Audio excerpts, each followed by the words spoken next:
Welcome to Freerider. This morning we're at Rockingham Harley-Davidson, just a stone's throw away from some of the best coastal riding in Western Australia. And if this dealership looks familiar, it's because I was just here a couple of weeks ago for the Pink Ribbon Ride, which raised over $20,000 for Breast Cancer Care WA. One of the great reasons to be involved with your local dealership are events like the Pink Ribbon Ride. All Harley dealers are active in their local community, so get into your local and get amongst it. Here's a little bit of what Rockingham Harley-Davidson has to offer.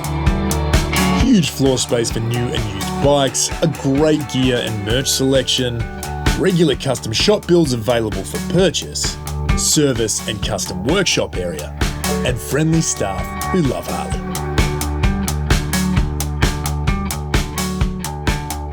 Thanks to Rockingham Harley-Davidson, I'm going to hit those coastal roads on this guy, the Harley-Davidson Fat Bob.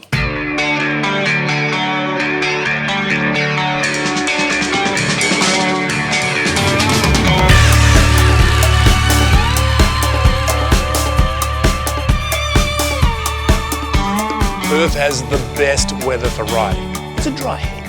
And if there's anyone that knows about weather, it's today's guest, James Tobin. James is a TV presenter, radio host and philanthropist. You can catch him every morning on Channel 7's Sunrise. Now, James isn't a Perth local, but he happens to be in town for Telethon this weekend.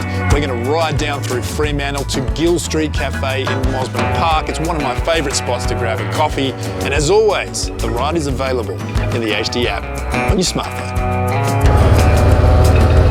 The Fat Bob was one of the first Harley-Davidsons I rode. And it was all those stock performance parts that made me love it. You get the 114 M8 engine, which gives you power for days. You have dual disc brakes on the front, single cartridge inverted forks, and the upswept 2-in-1 exhaust that give it that sporty feel. Great in the turns, and one of my favourite profiles in the lineup. There he is. James. CG.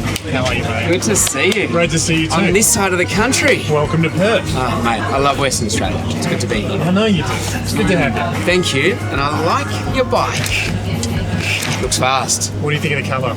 I like it. I like red, obviously fast. Plus the 114, even faster. Yeah. Plus I've seen you ride. Yeah. Plus I'm going to buy you lunch, so you have to get here quick. I'm in.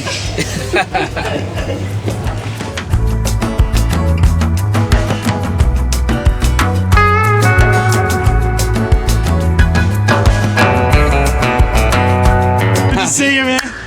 DG, I'm so excited to do this. Man, I love the series. I'm so excited to be part of it. Oh, thanks, dude. Well, welcome to Perth. I know you just flew Thank this you. morning. I love coming to Perth. And I picked the quietest cafe in Perth. Film out. Yes, we have been waiting for people to be quiet for a long time. Gill Street Cafe.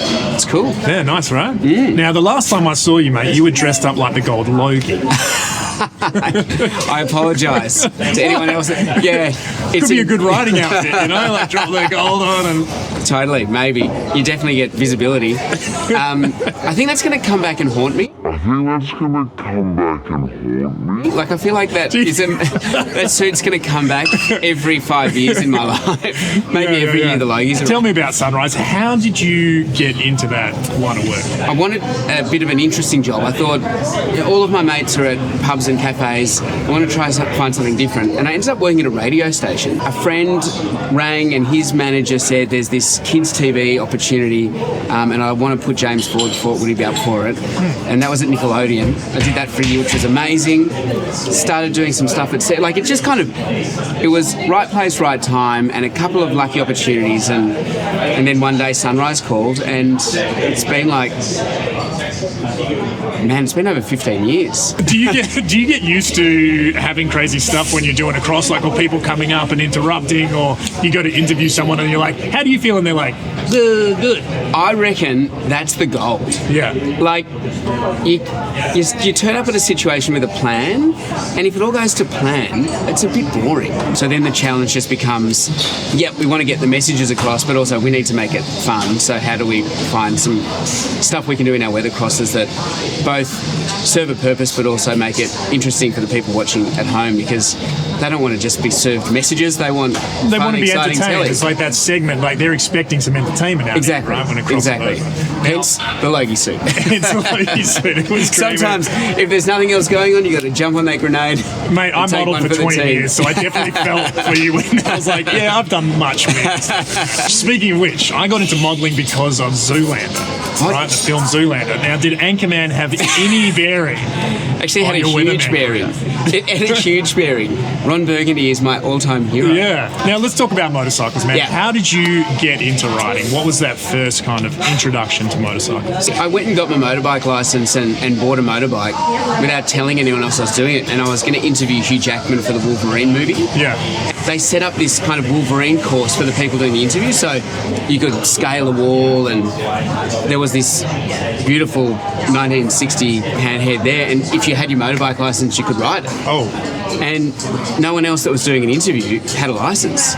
So I was just there frothing over this bike, and I met some people from Harley, and I rode the motorbike, and that's where this relationship started. And that pan was the first Harley you'd ridden? Yeah, I think it was. Yeah, right. Yeah. In your tenure as a Harley ambassador, is there any moments with Harley that have really stood out for you? Meeting some of the Davidsons. Yeah, I've got a helmet signed by Bill. Karen Davidson came once, and I actually went for a ride around Palm Beach with a whole, like, about 10 people, and Karen was like, man, this bike, like, I really like, and I said, do you want to have a ride? Yeah. And she said, no, that's cool, you ride it, but I'll jump on the back. And what was her two-up style? Hands on shoulders, hands around the waist, holding onto the pine. I think she put her hands on shoulders and I quickly put them around. No, she was... Turn the music on, wrapped around. Man, she's a legend. Tell me a little bit about this Tour de Cure that you're working with. It's a cancer charity, so it raises money for cancer research, support and prevention. And these days it's the cycling stuff, but it's also walks, it's just general fitness. There's also a big social side, so we put on balls and lunches to raise money.